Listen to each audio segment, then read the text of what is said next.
Halo semuanya, perkenalkan nama saya Riko dengan NIM 425200029. Saat ini saya kuliah di Politeknik Negeri Padang, prodi Teknik Komputer dan Jaringan. Pada kesempatan kali ini saya akan menjelaskan terkait mata kuliah Sistem Cerdas dengan judul yaitu Algoritma Genetika.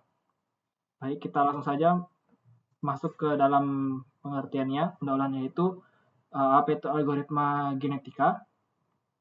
Jadi algoritma genetika merupakan teknik untuk menemukan solusi optimal dari permasalahan yang mempunyai banyak solusi.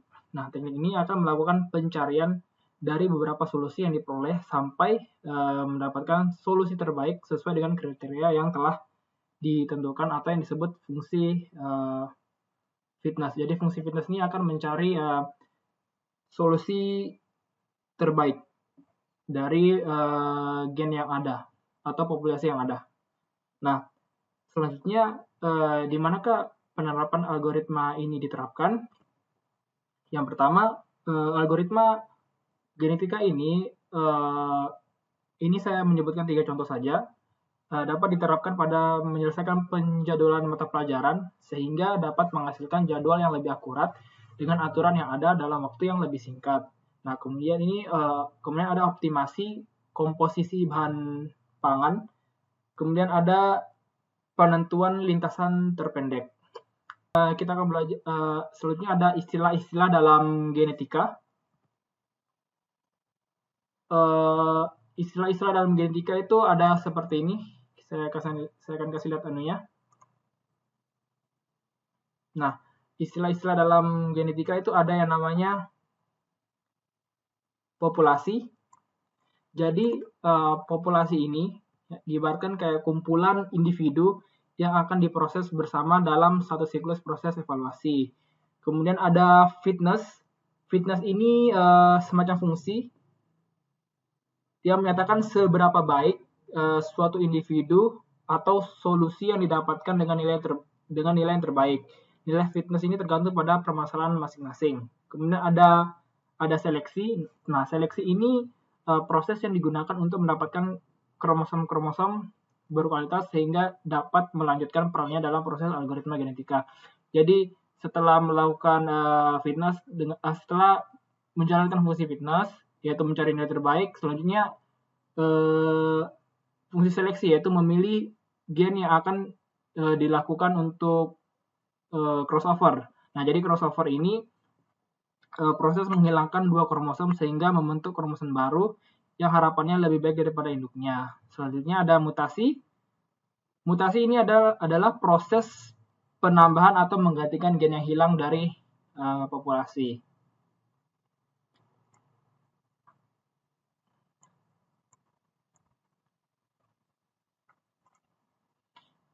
Selanjutnya tahapan dari algoritma genetika. Yang pertama adalah kita harus menginisialisasi populasi. Jadi proses ini dimulai dengan sebuah himpunan individu atau gen yang disebut dengan sebuah populasi. Setiap individu adalah sebuah solusi pada suatu masalah yang akan diselesaikan. Jadi A1 ini dapat dikatakan individu. Nah, di dalam individu ini terdapat gen ya, atau istilahnya suatu masalah. Kemudian individu ini juga dapat disebut sebagai kromosom. Ini ada individu A1, A2, A3, A4. Nah, gabungan dari kromosom atau individu-individu ini dinamakan adalah populasi. Jadi satu populasi ini bisa terdiri dari banyak individu. Selanjutnya ada fungsi fitness. Nah, fungsi fitness digunakan untuk menentukan seberapa baik sebuah individu atau kemampuan individu untuk bersaing dengan individu lainnya. Fungsi ini memberikan sebuah skor fitness untuk setiap individu. Peluang bahwa individu akan dipilih untuk reproduksi dilihat berdasarkan skor fitnessnya. Jadi, jika skor fitnessnya ini lebih tinggi, maka suatu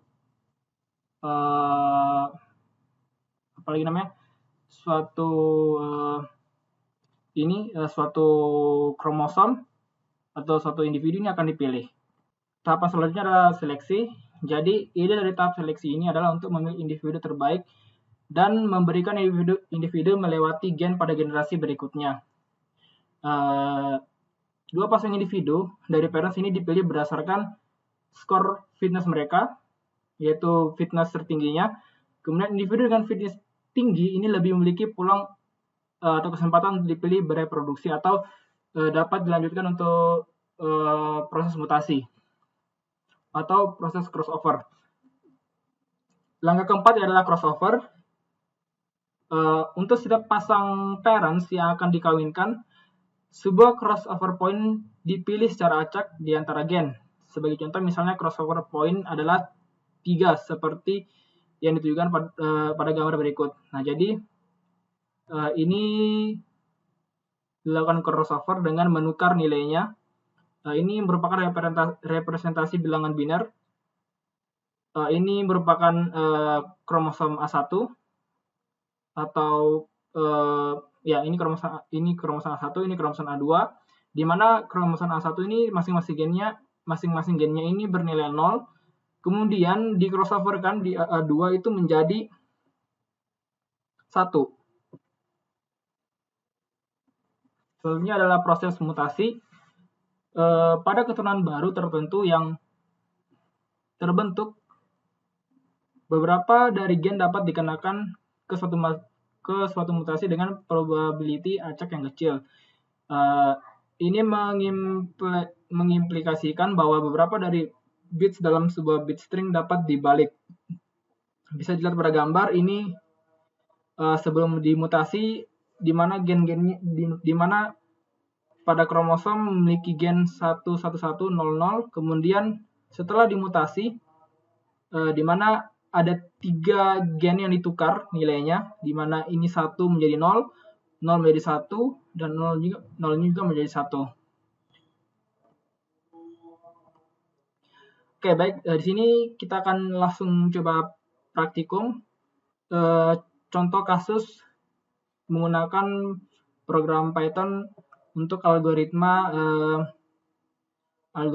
genetika. Nah, jadi contoh kasusnya ini adalah mencari nilai terdekat pada sebuah target. Di sini saya akan contohkan.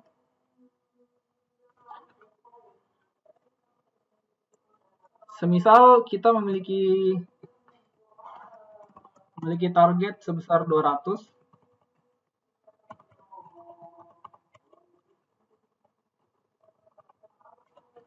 Oke, di sini kita memiliki target 200.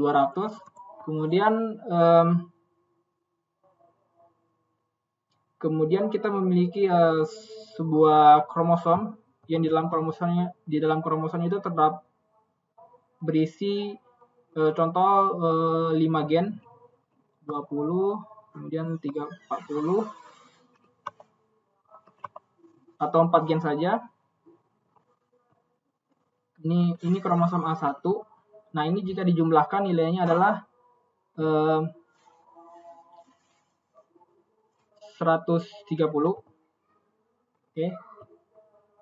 40.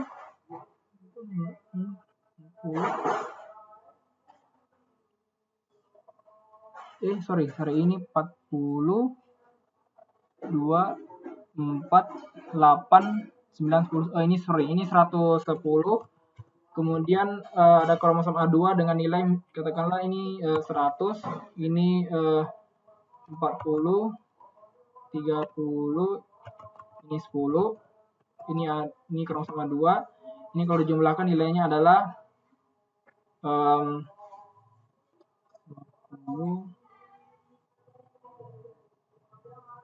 ini nilainya 180. Kemudian contoh ini adalah kromosom A3. Oke, 50, ini A3 dengan nilainya adalah ini 170, 80, ini 190. Nah, ini jika lihat selisihnya yang mendekati dengan 200 itu adalah kromosom kromosom A3, di mana nilainya ini 190. Ini 190 ini mendekati nilai 200. Jadi kita akan mencari, kita akan menerapkan kasus seperti ini untuk menentukan kromosom mana yang didekati dari target ini 200.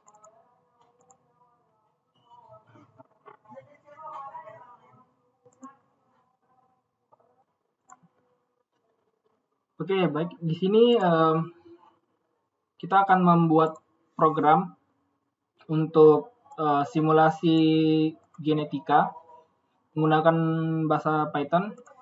Sebelum kita mulai masuk ke program, memulai menulis kode, kita terlebih dahulu mengimport library yang dibutuhkan seperti ini, Streamlit. Jadi Streamlit ini akan menampilkan hasil dalam bentuk website. Kemudian ini Pandas untuk melakukan proses perhitungan, NumPy juga. Kemudian ini random operator dan functools. Nah, untuk pertama kita buat sebuah fungsi, yaitu fungsinya bernama individual. Jadi fungsi individual ini akan menciptakan sebuah gen berdasarkan inputan dari user. Sebagai contoh, ini ada terdapat 3 parameter. Ada parameter length, min, dan max. Length ini akan menentukan ada berapa jumlah gen pada suatu kromosom atau suatu individu. Kemudian min ini maksudnya adalah berapa nilai minimal yang terdapat dalam gen tersebut. Kemudian ini nilai maksimal berapa pada gen tersebut. Nah, kemudian sini akan mengembalikan sebuah nilai return. Ini menggunakan fungsi random. Kemudian sini akan melakukan perulangan. Nanti akan didapatkan nilai individu. Nanti hasilnya itu berupa nilai array, ya. Saya contohkan, mungkin hasilnya kurang lebih kalau di print ini seperti ini.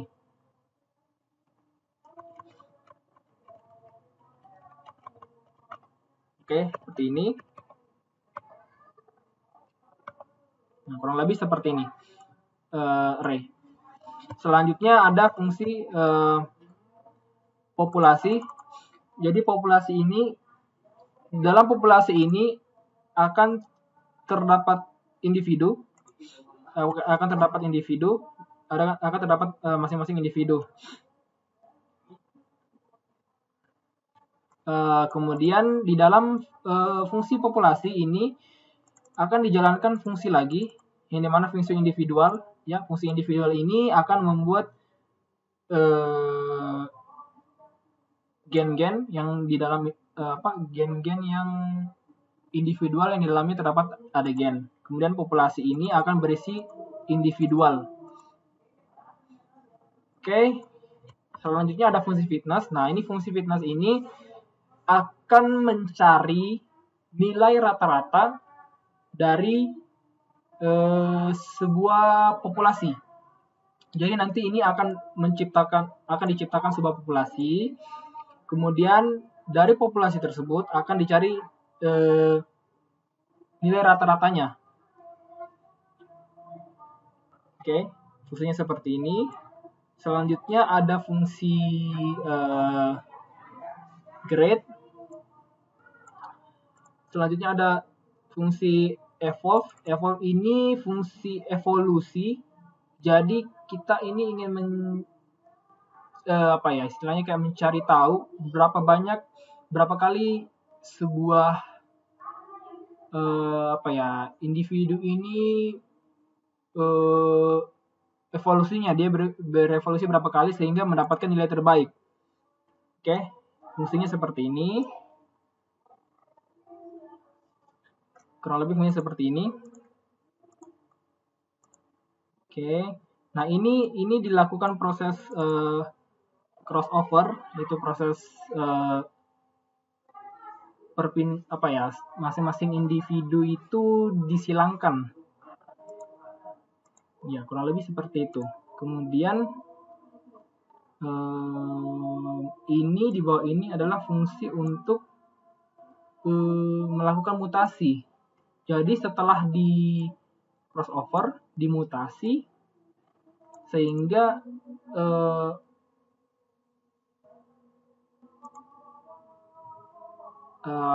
apalagi namanya, sehingga syarat dari genetika ini terpenuhi, adanya mutasi. Nah, yang ini fungsi untuk menampilkan hasilnya pada akan menerima inputan pada website nantinya. Kemudian ini akan ini untuk menjalankan fungsi populasi, di mana peak count ini maksudnya adalah banyak individu dalam sebuah populasi.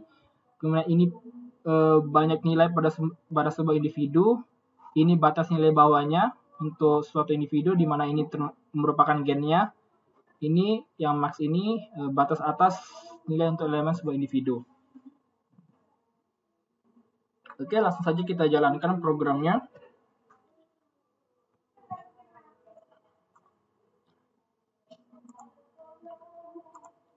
Sebelumnya kita masuk dulu ke mode environment dari Python.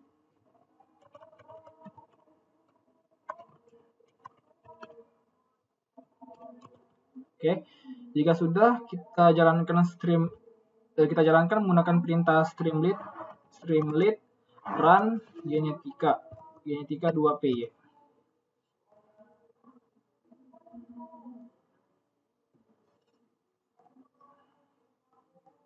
Oke, kurang lebih tampilannya akan seperti ini. Misalnya input targetnya itu katakanlah 250. Kemudian banyak individu dalam sebuah populasi. Jadi banyak individu dalam sebuah populasi ini saya mau katakanlah ini 15. Kemudian banyak nilai pada sebuah individu ini 6. Batas nilai bawah untuk elemen sebuah individu ini kita ambil saja 10. Batas nilai atas untuk elemen sebuah individu ini 10. Ini kita ambil 250 juga. Kita enter. Nah, maka kita akan mendapatkan evolusi